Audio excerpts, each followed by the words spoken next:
Alright, y'all, we back with another word on the street. You know, it's your boy Chris. My man's over here. He can introduce himself. Man, boom.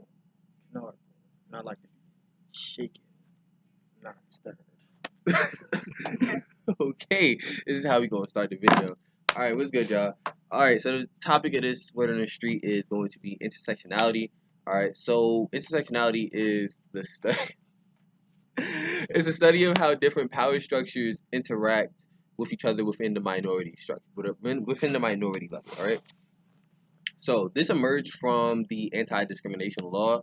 And with that, we get the analysis of the intersectionality, which is the claiming of the systems of race, social class, gender, sexuality, age, disability, all that. It's a claim that all those things can mutually contrast the features of a social organization. All right. So basically, that creates three different goals of intersectionality. One, to analyze social problems more fully. Two, to create effective interventions. And then three, promote coalition advocacy. All right. So to break those down for you, each goal real quick.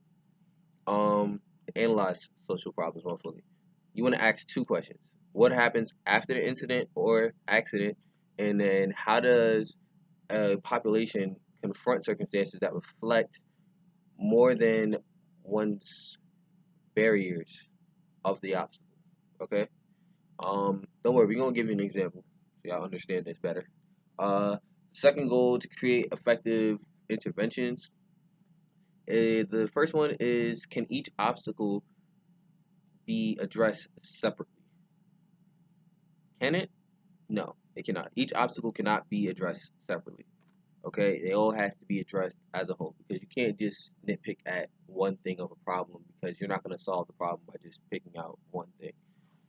And then the second thing with the interventions is you got to prevent the pressure and silencing. You don't want to put too much pressure on a group or an issue, and you also don't want to silence a group or an issue. And the third one, to promote advocacy. The organizations or movements, they have to share their rhetorical claims in ways that it doesn't fail, in ways that it doesn't fail to address the dimensions of the disadvantages. And sometimes they might the refine them as well as, addressing the disadvantage.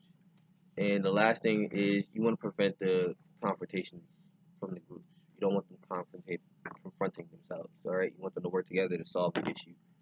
All right, so now we're gonna turn it over to my man Boone, and he gonna give y'all a little example. Alright, so for analyzing social problems more fully.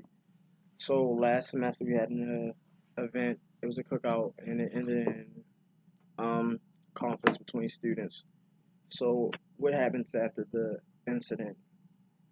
It ended up being TUPD there, which also ended up for like future events such as cookouts being shut down. So we can't like use Paul's Pavilion anymore.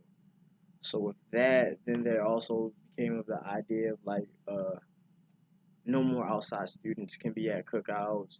You have to swipe your one card in. I got it. There was also this idea of placing a fence around like Paul's Pavilion when you want to do outside events.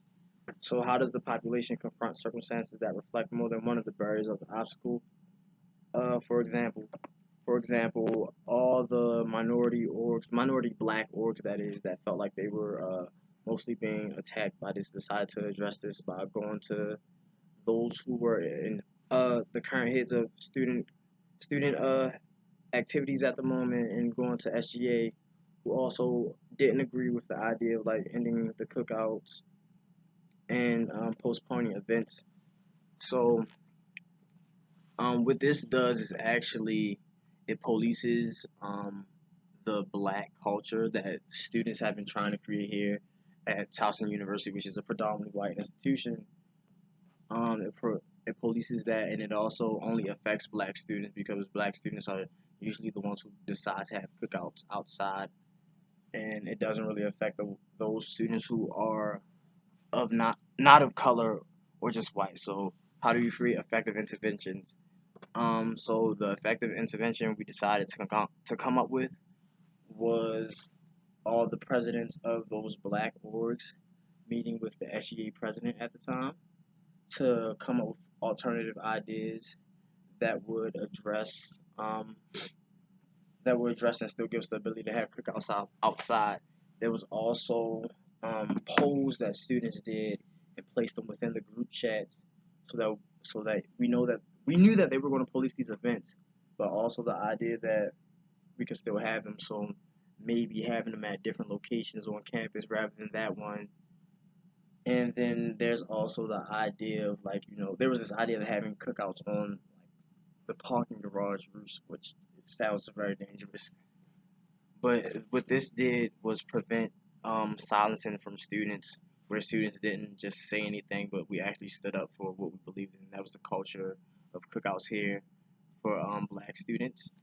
So how do you promote coalitional advocacy? So black students here, or the black orgs, have this group called UJAMA, where we have all the student orgs meet together during the summertime to come up with how we're going to plan our year and attack the things that hurt us most as black students. But we also have another chat, which is the presidential chat, with all the presidents from the black orgs, but also the presidents from the minority orgs, where we all end up, sending each other out flyers for the events that we're trying to plan or host during the week. But we also promote each other's events and plans for the week, so we can attack, or not attack, but also put out there more of the minority stuff. So rather than us promoting conflict within ourselves as minorities, and for example, like BSU versus African Diaspora Club, we don't do that. Instead, we combine them together to promote an advocacy. Yeah, promote collabs and advocacy, where we don't put any conflicts between our black orgs, or where we also don't put conflicts between our other minority orgs like AFCAT. So we put these presidents together in a group so that we all can promote each other amongst our orgs and during our meetings and when we send out emails to our weekly members.